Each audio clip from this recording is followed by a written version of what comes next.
साधकों, अगला प्रश्न एक साधिका का है और साधिका का नाम है परमिंदर कौर गिल। ये कैलगरी, अल्बर्टा, कनाडा से है। इसने एक से ज़्यादा प्रश्न किए हुए हैं। मैं उसके प्रश्न पढ़ रहा हूँ। गुरुजी, मैंने 10-15 दिन से कुछ नहीं खाया है, सिर्फ चाय पी है। तब भी बार बार एक डिश खाने को मन करता रहता है। रेडीमेड डिश का टेस्ट अपने आप मेरे जीभ में आता है।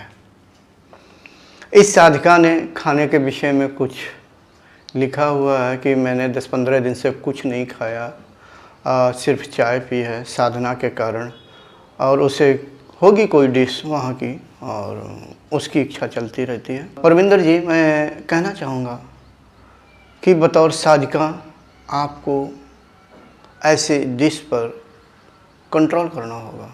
यानी जो स्वादिष्ट भोजन है, मुझे नहीं पता कि आप क्या खाती हैं, स्वादिष्ट भोजन पर आपको कंट्रोल करना होगा। ये कंट्रोल धीरे धीरे आप जब कोशिश करेंगे तो हो जाएगा। आप कोशिश करिए कि घर का बना हुआ खाना ही आप खाएं, तो ये बात अच्छी रहेगी। हाँ, जो आपको डिश के स्वाद की याद आती है या महसूस होती होगी जीभ में कि उस डिश का स्वाद ऐसा था, तो हो सकता है कि आप वो डिश खाती रही हो। कोई बात नहीं।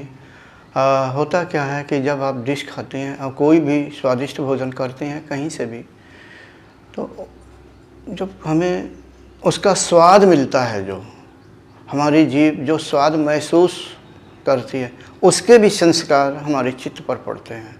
हमारा मन भी कभी कभी निर्णय करने लगता है कि ये भोजन अच्छा है, ये भोजन अच्छा नहीं है।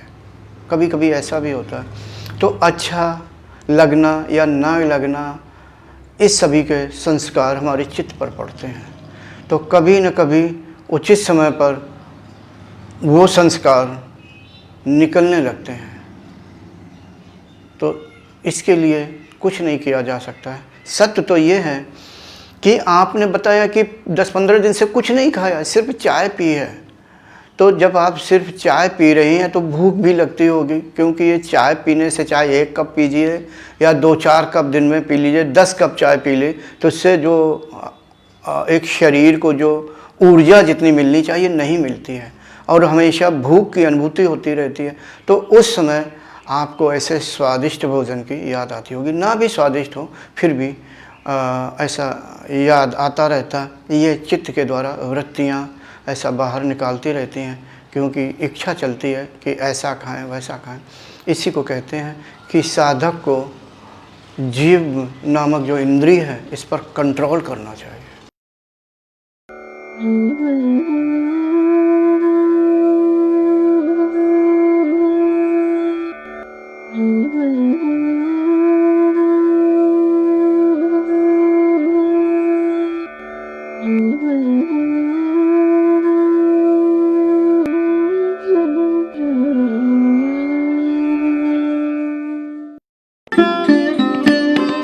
Thanks for watching. Remember to like, comment and subscribe.